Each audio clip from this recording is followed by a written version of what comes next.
बेटे, बिलाल जो है वो है इस क्लास में, बिलाल। जी सर। सर जी है सर, इवनिंग में। क्योंकि मेरे पापा नहीं। और एक पता नहीं वो कौन सा लड़का है।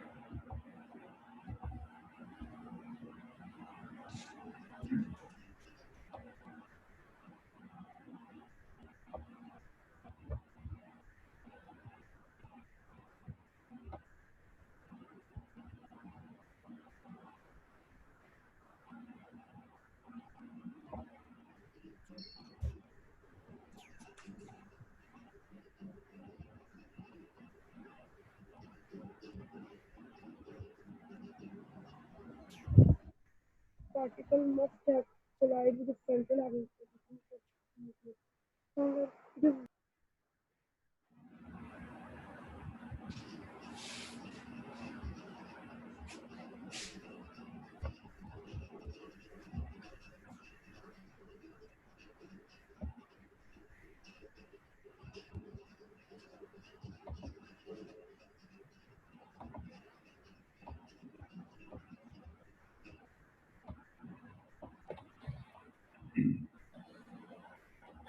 अच्छा जी, अब हम एक और जो है सिनेरियो डिस्कस करते हैं। और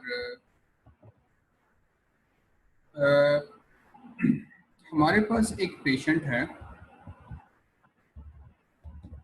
हाइपरकैलीमिया का।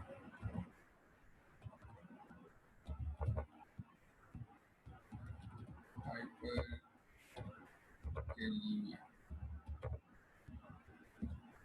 hyperkalemia is actually increased potassium concentration in blood। जब कभी भी पोटाशियम कंसंट्रेशन ब्लड के अंदर बढ़ जाती है तो उस कंडीशन को हम हाइपरकैलेमिया कहते हैं।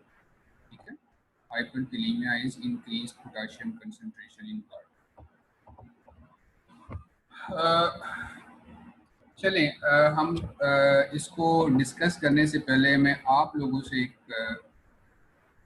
मुजदलफा, यहाँ पे कोई है क्लास में? मुजदलफा अनवर जी सर, है? इवनिंग में। अच्छा, और ताइला है कोई? ताइला, तालिया है या तालिया? ताइला है, पता नहीं। जी सर, तालिया मॉर्निंग में, तालिया सुल्तान। अच्छा, चलें तो क्वेश्चन है मेरा। आप लोग अब एक पेशेंट है जिसको हाइपरकैलेमिया है, ठीक है, जिसका ब्लड के अंदर जो पोटाशियम की कंसंट्रेशन है वो ज़्यादा है। ठीक है, तो हाइपरकैलेमिया का एक्शन पोटेंशियल पे कोई इफेक्ट होगा कि नहीं? जी, what is the effect of hyperkalemia on action potential? क्या इफेक्ट होगा? एक्शन पोटेंशियल जनरेट हो ज़्यादा होगा या नहीं होगा? क्या होगा उसका? आपके ख्याल में एक्शन पोटेंशियल ज़्यादा जनरेट होगा या कम जनरेट होगा? सर ज्यादा जनरेट होगा एक्शन पोटेंशियल। ज़्यादा जनरेट होगा। क्यों फातिमा? सर क्योंकि पहले से ही लेस इलेक्ट्रोनेगेटिव है तो थोड़े से ही स्टिमुलस जो थोड़ा लेस इंटेंसी आएगा उससे इलेक्ट्रोनेगेटिविटी और कम हो जाएगी, जल्दी थ्रेशोल्ड पे जल्दी पहुंच जाएगा। थ्रेशोल्ड पे पहुंचेगा और जल्दी एक्शन पोटेंशियल जनरेट हो जाएगा। Yes sir. ऐसा ही है, ठीक है। चलें जी, और कोई इसमें ऐड करना चाहता है? कोई फातिमा के साथ और कौन कौन एग्री है? कौन फातिमा का साथ देगा? कौन कह रहा है फातिमा के साथ? कौन एग्री है? नाम बताओ जी। फिर मैं बख्तावर।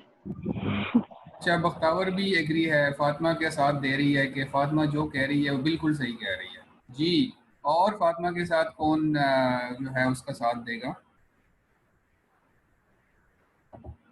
जी शाबाश। मैं असल में साथ साथ वो भी बना रहा हूँ और आप लोगों से क्वेश्चन भी कर रहा हूँ। जी जी, बताते जाएं। शाबाश। और कौन? फातिमा और बख्तावर एक पेज पे हैं दोनों, तो इन दोनों के साथ देने के लिए कोई और आएगा? 53 पार्टिसिपेंट्स हैं, 53 में से कोई भी इनका साथ नहीं दे रहा, कोई और। बाकी 51 लोग दूसरे तरफ हैं। सर उस पे इफेक्ट होगा ही। इफेक्ट होगा, लेकिन आप एक तो कह रही है ना, एक रिस्पॉन्स ये आया फातिमा की तरफ से और बख्तावर की तरफ से कि सर हमारे पास उस केस में मेम्ब्रेन जो है वो पहले से लेस इलेक्ट्रोनेगेटिव होगा, मतलब तो ज़्यादा इलेक्ट्रो पॉजिटिव होगा, तो उसमें थ्रेशोल्ड पोटेंशियल की तरफ वो जल्दी पहुंचेगा। जब थ्रेशोल्ड पोटेंशियल की तरफ जल्दी पहुंचेगा तो फिर तो हमारे पास एक्शन पोटेंशियल जल्दी जनरेट होना चाहिए, तो उसमें तो नर्व इम्पल्स जो है वो ज़्यादा जनरेट होंगे और ज़्यादा मैसेजेस स्विफ्टली जो है वो मैसेजेस सीएनएस को जाएंगे और सीएनएस से रिस्पांस वापस आएगा। तो आप लोग क्या कहते हैं? सर रिपोलराइजेशन में ज्यादा जल्दी होगी। रिपोलराइजेशन भी जल्दी होगी, हाँ। एक्शन पोटेंशियल, बस एक्शन पोटेंशियल जनरेट हो गया जल्दी, तो इसका मतलब ये है कि वो जल्दी जल्दी डिपोलराइज और रिपोलराइज भी हो रहा है। एक्शन पोटेंशियल तो जितना होगा ना उस सेल के अंदर, वो जितना टाइम लेता है वो तो उतना टाइम लेगा। सिर्फ एक एक्शन पोटेंशियल जनरेशन के अंदर जब मेम्ब्रेन इलेक्ट्रोपॉजिटिव कम होगा तो फिर थ्रेशोल्ड पोटेंशियल जल्दी पहुंचेगा और जल्दी एक्शन पोटेंशियल जनरेट हो जाएगा। लेकिन एक्शन पोटेंशियल का जो ड्यूरेशन है डिपोलराइजेशन और रिपोलराइजेशन का, वो सेम रहेगा, वो नहीं चेंज होगा। अच्छा, वो नहीं चेंज होता किसी भी सूरत में, because voltage gated sodium channel जितनी देर के लिए ओपन रहेंगे वो उतनी देर के लिए ओपन रहेंगे, वोल्टेज गेटेड पोटेशियम चैनल जितनी देर के लिए ओपन रहते हैं वो उतनी देर के लिए ओपन रहेंगे। सो यहाँ पे जो चीज़ समझने वाली है आज, ये मैं आप लोगों का एक और कॉन्सेप्ट जो है वो बिगाड़ने लगा हूँ यहाँ पे, जो कि आप लोगों का पहले से जो है वो डेवलप एक हुआ है, उसको मैं आज ख़राब करने की कोशिश करूँगा और उम्मीद है कि मैं उसमें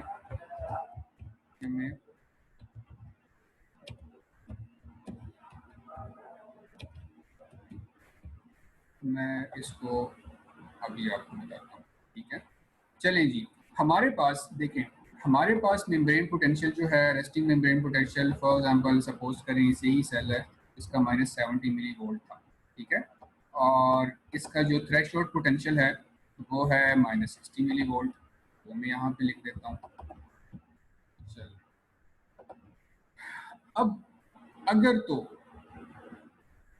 एक्स्ट्रा सेलुलर साइड पे सेल से बाहर ब्लड के अंदर अगर तो पोटेशियम की कंसंट्रेशन ज़्यादा है, पोटेशियम हाई कंसंट्रेशन में है, तो मसला क्या बनेगा? मसला ये बनेगा कि जो यहाँ पे पोटेशियम लीकी चैनल्स हैं उसके थ्रू तो पोटेशियम की लीकिंग नहीं हो पाएगी ना, बिकॉज कंसंट्रेशन ग्रेडियंट जो है वो बचेगा नहीं, क्योंकि पोटेशियम बाहर ज़्यादा है। सो पोटेशियम तो आउटसाइड लीक आउट करता है, जिसकी वजह से आपका मेम्ब्रेन पोटेंशियल -70 पे होता है, रेस्टिंग मेम्ब्रेन पोटेंशियल। लेकिन इस केस में क्या है, चूंकि पोटेशियम बाहर ज़्यादा है, इस वजह से वो कंसंट्रेशन ग्रेडियंट जो होता था नॉर्मली के अंदर पोटेशियम ज़्यादा होता था, बाहर पोटेशियम कम होता था, पोटेशियम जो है वो इन लीकी चैनल्स के थ्रू लीक आउट करता था, वो अब लीक आउट कर नहीं पाता बेचारा। तो अब क्या होगा, जब पोटेशियम लीक आउट नहीं करेगा, सो इस स्टेज में इस सेल का जिसका रेस्टिंग मेम्ब्रेन पोटेंशियल -70 था, तो ये थोड़ा सा -70 से जो है रेस्टिंग मेम्ब्रेन पोटेंशियल ये थोड़ा सा इलेक्ट्रो पॉजिटिविटी की तरफ जाएगा, थोड़ा कम इलेक्ट्रोनेगेटिव होगा। सो अगर हम कहें कि इस सेल का जो रेस्टिंग मेम्ब्रेन पोटेंशियल है वो -70 के बजाय इस हाइपरकैलेमिया कंडीशन के अंदर इसका रेस्टिंग मेम्ब्रेन पोटेंशियल -70 के बजाय आपके पास -62 आ गया, या चलें 65 आ गया, ठीक है। अब जब 65 है, या चलो 62 है, 62 मैं कह देता हूँ, ज़्यादा आसान है, 62 है, इस हाइपरकैलेमिया की वजह से पोटेशियम लीक आउट नहीं कर रहा। सो इस मेम्ब्रेन का जो अब रेस्टिंग मेम्ब्रेन पोटेंशियल है ना इस सेल का इस टाइम पे ड्यू टू हाइपरकैलेमिया, वो -62 मिली वोल्ट है रेस्टिंग मेम्ब्रेन पोटेंशियल, और थ्रेशोल्ड पोटेंशियल उतना ही है -60 मिली वोल्ट, ठीक है। अब क्या होगा, जब थोड़ा सा भी आप स्टिमुलस देंगे तो होना क्या चाहिए, आइडियली क्या होना चाहिए कि आपका ये जो मेम्ब्रेन पोटेंशियल है रेस्टिंग जो इस टाइम -62 है, वो एकदम से थ्रेशोल्ड पे पहुंचे, और थ्रेशोल्ड के बाद जो है वो डिपोलराइजेशन स्टार्ट हो, और फिर उसके बाद रिपोलराइजेशन हो, वापस रेस्टिंग पे आए चूंकि, और उसके बाद जो है फिर वापस डिपोलराइजेशन और रिपोलराइजेशन जिस तरह भी है वो स्टार्ट हो, ठीक है। सो कहने का मतलब ये है कि जब थ्रेशोल्ड पोटेंशियल और रेस्टिंग मेम्ब्रेन पोटेंशियल के अंदर दरमियान गैप कम होगा, सो हम थोड़ा सा स्टिमुलस भी, समझ में तो यही बात आती है कि थोड़ा सा भी स्टिमुलस देंगे, सो उस केस में क्या होगा कि वो जल्दी से थ्रेशोल्ड पे पहुंचेगा और जल्दी से एक्शन पोटेंशियल स्टार्ट होगा, जिस तरह से फातिमा और बख्तावर कह रहे हैं। लेकिन यहाँ पे एक मसला होता है, ये जो हाइपरकैलेमिया के पेशेंट ये होता सर है, एक और भी तो हो सकता है जी सर, वो जो अंदर मोर इलेक्ट्रोनेगेटिव हो जाएगा ना, तो जो सोडियम के इनएक्टिवेशन गेट्स हैं मतलब वो भी तो क्लोज हो सकते हैं, हो जाएंगे तो वो स्टॉप कर देगा उसको। यहाँ पे क्या होता है, हाँ, बिल्कुल आप सही कह रहे हैं। नॉर्मली क्या होता है कि जो आपका मेम्ब्रेन, जो आपका अंडर नॉर्मल कंडीशन जब रेस्टिंग स्टेट में होता है सेल, तो sodium voltage gated sodium channel की कॉन्फ़िगरेशन क्या होती है कि उसका इनएक्टिवेशन गेट ओपन होता है और उसका एक्टिवेशन गेट जो है वो क्लोज होता है। नॉर्मली ऐसे होता है ना। लेकिन याद रखिएगा, ड्यूरिंग हाइपरकैलेमिया जब कभी भी ब्लड के अंदर पोटेशियम की कंसंट्रेशन ज़्यादा होगी, उसकी वजह से जब मेम्ब्रेन पोटेशियम लीक आउट नहीं कर पाएगा और रेस्टिंग मेम्ब्रेन पोटेंशियल जो पहले था, वो रेस्टिंग मेम्ब्रेन पोटेंशियल जो है वो थोड़ा सा कम इलेक्ट्रोनेगेटिव हो जाएगा, वो ज़्यादा इलेक्ट्रो पॉजिटिव की तरफ जाएगा और resting membrane potential threshold potential के करीब करीब जब रहेगा, उस दौरान मुसीबत क्या होती है, इस जब कभी भी आपका रेस्टिंग मेम्ब्रेन पोटेंशियल आपके थ्रेशोल्ड पोटेंशियल के करीब करीब रहता है, उस दौरान मसला ये हो जाता है कि जो आपका इनएक्टिवेशन गेट है ना सोडियम का, ये कंप्लीटली क्लोज हो जाता है, इसकी कंप्लीट क्लोजर हो जाती है। ये जो आपका इनएक्टिवेशन गेट है उसकी कंप्लीट क्लोजर हो जाती है due to the chronic hyperkalaemia. देखो, एक होता है एक्यूट ना, एक होता है क्रोनिक। एक्यूट ऐसा होता है कि वो शॉर्ट टाइम के लिए होता है लेकिन इंटेंसिटी ज्यादा होती है, और क्रोनिक डिजीज या क्रोनिक बीमारी वो होती है जो कि उसकी इंटेंसिटी तो कम होती है, उसकी वजह से पेन तो कम होती है लेकिन वो ज्यादा देर के लिए रहती है। ठीक है। सो जब कभी भी क्रोनिक हाइपरकैलेमिया होगा, उस दौरान उसकी वजह से नुकसान क्या होगा, that the resting membrane potential will remain close to the threshold potential. और जब कभी भी resting membrane potential threshold potential के क्लोज रहेगा ना, उसकी वजह से नुकसान क्या होता है, that this condition actually causes complete या permanent closure of inactivation gate. अब जब इनएक्टिवेशन गेट को आप कंप्लीटली क्लोज करेंगे, सो उसकी वजह से जब आप इस सेल को स्टिमुलस देंगे, इस सेल को जब आप स्टिमुलस देंगे, उसकी वजह से सोडियम की एंट्री होगी, और सोडियम की एंट्री होगी तो एक्टिवेशन गेट तो खुलेगा, एक्टिवेशन गेट तो खुलेगा, लेकिन मसला क्या है कि आपका एक्टिवेशन गेट क्लोज है। जब एक्टिवेशन गेट क्लोज है, एक्टिवेशन गेट खुलेगा भी तो सोडियम की इन्फ्लक्स नहीं हो पाएगी। सो हम सिंपली क्या कहेंगे, that there will be no action potential, there will be no action potential. So in case of, मैं दोबारा रिपीट कर रहा हूं, in case of chronic hyperkalaemia, due to this chronic hyperkalemia, the resting membrane potential will always remain near to the threshold potential, and due to this persistent change, due to this persistent hyperkalemia, the membrane potential जब आपके resting threshold potential के साथ करीब करीब रहता है resting membrane potential, सो ये condition क्या करती है, ये आपके वोल्टेज गेटेड सोडियम चैनल के इनएक्टिवेशन गेट की परमानेंट क्लोजर काज करवा देती है।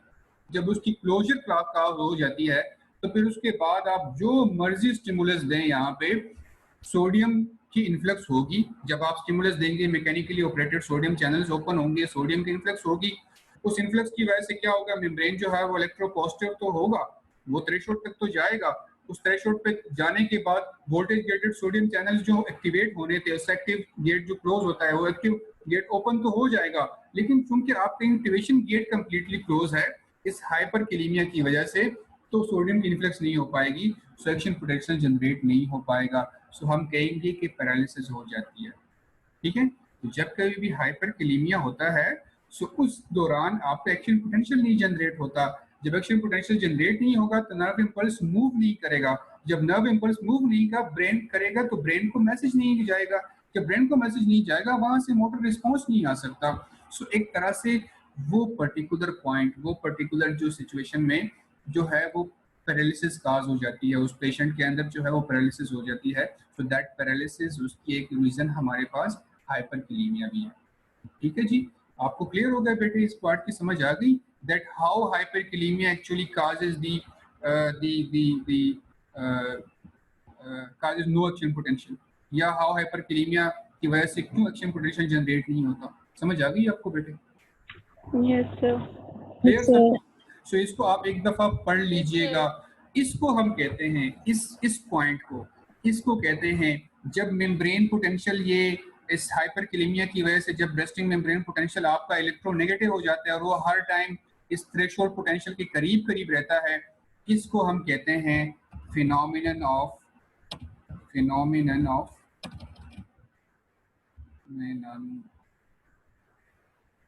फिनोमिना क्या स्पेलिंग होता है, phenomenon of accommodation. This is called phenomenon of accommodation. कि जब कभी भी आपका resting membrane potential due to hyperkalaemia, जब कभी भी आपका वो रेस्टिंग मेम्ब्रेन पोटेंशियल के करीब करीब रहता है, सो उस स्टेट को हम बेसिकली जिस दौरान फिर उसकी वजह से फिर resting membrane potential action potential generate नहीं हो सकता due to the complete closure of inactivation gate of sodium channels. So उस फिनोमिना को इसको हम कहते हैं phenomena of accommodation. So phenomena of accommodation और रिफ्रैक्टरी पीरियड के दौर के दरमियान फर्क क्या है, कौन बताएगा आप? शाबाश। What is the difference between phenomena of accommodation and refractory period? अब मैंने आपको दोनों कॉन्सेप्ट समझा दिए, अब कौन शाबाश मुझे बताएगा कि व्हाट इज कि इन दोनों में अब एक्चुअल में क्या फर्क है? जी, कौन सा फेज रिफ्रैक्टरी पीरियड का? जी जी जी जी जी sir, influx of sodium refractory period में हो रहा है, फिनोमिनन ऑफ अकोमोडेशन में नहीं हो रहा। रिफ्रैक्टरी पीरियड में एब्सोल्यूट में कहाँ हो रहा है सर? एक तो हो रहा है ना, एक एक्शन पोटेंशियल तो जनरेट हुआ है ना। यस सर, सोडियम इन्फ्लक्स तो हो रही है, बिल्कुल बिल्कुल बिल्कुल। देखो हम उसको ना इसको डिफाइन एक तरह से कर लेते हैं, हम कहते हैं कि रिफ्रैक्टरी पीरियड भी वो पीरियड है जिस दौरान मेम्ब्रेन जो है वो लिटरली जो है वो रिस्पॉन्ड नहीं करता स्टिमुलस को, ठीक है। और फिनोमिनल अकोमोडेशन भी ऐसा है कि मेम्ब्रेन जो है वो रिस्पॉन्ड कर ही नहीं रहा, एक्शन पोटेंशियल नहीं जनरेट हो रहा ना। सो हम तो ये कह सकते हैं, हमने तो अभी कॉन्सेप्ट पढ़ा है कि इसके अंदर क्या हो रहा था, लेकिन इस फिनोमिनल अकोमोडेशन के केस में भी, हाइपरकैलेमिया के केस में भी आप स्टिमुलस देंगे, रिस्पॉन्ड तो नहीं आएगा आपके पास, ठीक है। सो हम एक तरह से इन दोनों को कॉमन तो कर सकते हैं कि हाँ यार, फिनोमिनल अकोमोडेशन के अंदर भी जो मर्जी आप कर लें मेम्ब्रेन रिस्पॉन्ड नहीं करता, रिफ्रैक्टिव पीरियड के अंदर भी मेम्ब्रेन रिस्पॉन्ड नहीं करता, लेकिन उसके फेजेस हैं। एक फेज उसका जो कि जिस दौरान आप जो मर्जी कर लें, जितना हाई इंटेंसिटी का स्टिमुलस दे दें, मेम्ब्रेन रिस्पॉन्ड नहीं करता, that is absolute refractory period. So that absolute refractory period is similar to the phenomena of accommodation somehow, but the second phase of refractory period in which is the relative refractory period, उस दौरान अगर आप कोई intensity high intensity का stimulus दे दें, so membrane can respond, ठीक है। So this is the difference between phenomena of accommodation and relative refractory period, ठीक है। So those are different, although दोनों के अंदर मेम्ब्रेन जो है वो रिस्पॉन्ड नहीं करता, लेकिन फिनोमिनल अकोमोडेशन में तो आप जो मर्जी कर लें, आप मेम्ब्रेन जो है वो एक्शन पोटेंशियल जनरेट नहीं होगा। और उसकी मैंने आपको वजह बता दी, एक्टिवेशन गेट खुल गए, सोडियम इन्फ्लक्स भी होती है, एक्टिवेशन गेट भी खुलता है, but inactivation gate completely close है, जिसकी वजह से there will be no generation of action potential. So similarly, in absolute refractory period, there will also be no generation of action potential, new action potential generation, because already एक आपके पास चल रहा है, तो दूसरा जनरेट नहीं हो सकता, ठीक है। सो ये आज का अभी तक का हमने कॉन्सेप्ट पढ़ा। आज हमने रिफ्रैक्टरी पीरियड डिस्कस किया, रिफ्रैक्टरी पीरियड के दोनों फेजेस डिस्कस किए, फिर हमने एक सिनेरियो डिस्कस किया जिसमें हमने कहा कि एक पेशेंट है जिसको हाइपरकैलेमिया हुआ है, और उस हाइपरकैलेमिया की वजह से जो है वो उसके एक्शन पोटेंशियल पे क्या इफेक्ट होगा, एक्शन पोटेंशियल जनरेट होगा या नहीं होगा। सो वो जो स्टार्ट में आप लोगों को जहन में था ना, और वो बेसिकली मैंने भी जब नहीं पढ़ा था तो मुझे भी यही था कि इसमें तो जल्दी जल्दी एक्शन पोटेंशियल होना चाहिए, लेकिन बेटे ऐसे होता नहीं है। सो जब कहीं भी आपका रेस्टिंग मेम्ब्रेन पोटेंशियल जो है वो थ्रेशोल्ड पोटेंशियल के करीब हो, उसके दरमियान डिफरेंस कम हो due to these conditions, so उस दौरान जो है the voltage gated sodium channel will go into complete inactivation state, जिसकी वजह से इनएक्टिवेशन गेट उसका कंप्लीटली क्लोज रहता है, तो there will be no generation of action potential, no sodium entry. So इस वजह से हम इस फेज को हम बेटे हम फिनोमिनन ऑफ अकोमोडेशन कहते हैं, और जिसमें आपके पास मेम्ब्रेन जो है उसने मेम्ब्रेन ने अपने आप को एक फेज के अंदर अकोमोडेट कर लिया, और वो फेज क्या है, held state of the voltage gated sodium channels, ठीक है। सो दैट्स व्हाई इसको हम अकोमोडेशन कहते हैं कि उसने मेम्ब्रेन ने अपने आप को अकोमोडेट कर दिया एक स्पेसिफिक स्टेज के अंदर, एक स्पेसिफिक फेज के अंदर हेल्ड हो गया वो, ठीक है, उसने अपने आप को स्टेज के अंदर एकोमोडेट कर लिया। क्लियर बेटे यहाँ तक? कोई क्वेश्चन तो नहीं है किसी का?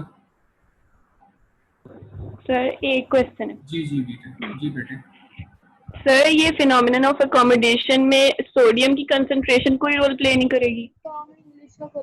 सोडियम कंसंट्रेशन रोल प्ले कर रही है, जिसकी वजह से आपका एक्टिवेशन गेट तो खुल रहा है। मैं ये कह रहा हूँ कि वोल्टेज गेटेड सोडियम चैनल का एक्टिवेशन गेट तो खुल जाता है due to that influx of sodium through mechanically operated sodium channels, but activation gate खुलने से कोई फायदा नहीं हो रहा बिकॉज आपका इनएक्टिवेशन गेट क्लोज है, वो कंप्लीट क्लोजर है, तो इसकी वजह से सोडियम की इन्फ्लक्स हो नहीं सकती। एक्टिवेशन चैनल एक्टिव हो जाता है बट उसका इनएक्टिवेशन गेट जो नॉर्मली ओपन रहता है, एक्टिवेशन गेट क्लोज रहता है, और जब वो एक्टिवेशन गेट खुलता है तो इन्फ्लक्स शुरू हो जाती है। सो इस दौरान क्या होता है कि एक्टिवेशन गेट जो है वो इनिशियली अगर कहें तो उसकी वजह से आपका इनएक्टिवेशन गेट जो पहले ओपन होता है वो पहले से क्लोज रहता है। सो एक्टिवेशन गेट अगर खुल भी जाए तो उसका कोई फायदा नहीं होता, ठीक है, सोडियम की इन्फ्लक्स नहीं हो सकती, सेक्शन पोटेंशियल एक्चुअली जनरेट नहीं हो सकता, पॉजिटिव चार्ज की इन्फ्लक्स हो सकती है थ्रू मैकेनिकल स्टिमुलेशन, ठीक है, उसका फायदा कोई नहीं है। जी और किसी का कोई क्वेश्चन हो? क्लियर? चलें, आज का तीसरी बात क्या थी जो हमने डिस्कस करनी थी, किसको याद है? Speed of conduction? नहीं, हमने कुछ और डिस्कस करना था आज। एक हमने रिफ्रैक्टिव पीरियड डिस्कस किया, हाँ, nerve impulse transmission between two neurons, कि how the neuron talk to each other, ठीक है। सो हम ये जो कैसे आपस में बातें करते हैं, कैसे जो है वो आपस में उनकी गोमियां क्या कहते हैं इसको उर्दू में, क्या वर्ड यूज किया है? चिमागोई। अच्छा, चिमागोइयाँ जो है वो क्या होती हैं? सो मेरा ख्याल इसको हम कल डिस्कस करेंगे। आज आप लोग तक गए हैं, मैं भी तक गया हूँ, तो हम कल डिस्कस करेंगे। Thank you. तो इसको आप बता दिया करो, जब आप लोग तक जाते हो तो मुझे बता दिया करो, मैं वहीं पे रोक दिया करूँगा, ठीक है। चलें, थैंक यू बेटे, फिर इंशाल्लाह। जी फिर हम एक दूसरे के साथ डिस्कस कर रहे हैं। अच्छा, एक दूसरे के साथ डिस्कस करते हैं, तो मैं तो चैट भी बंद किया होता है मेरा ख्याल है ना, तो आप एक दूसरे वो सब तो आप बच्चे जुगाड़ निकाल लेते हैं। अच्छा, व्हाट्सएप से एक दूसरे को मैसेज कर लेते हैं, या ग्रुप तो आपका बना होगा ना, उसमें आप एक दूसरे को बता देते हो, ठीक है। तो मुझे बता दिया करो सीधा, कोई मसला नहीं है, ठीक है। जिस दिन पढ़ने का मूड ना हो तो भी बता दिया करो, ठीक है, हम नहीं पढ़ेंगे, सही। आज लिटरली हम सुबह से क्लासेस ले रहे हैं कोई। चलो ये तो आप लोग बता देते मुझे, क्लास आप लोग बता देते, आज हम ना ही लेते फिर। चलो कोई नहीं, हम अगली दफा बता दिया करो मुझे, ठीक है। फिर हम जब तक जो होगा हम उस दिन या थोड़ा सा पढ़ेंगे या हम नहीं पढ़ेंगे, जिस तरह आप कहोगे, ठीक है। चलें, ओके बेटे, अल्लाह हाफिज़, थैंक यू। अल्लाह हाफिज़ सर। अल्लाह हाफिज़ सर, थैंक यू सर।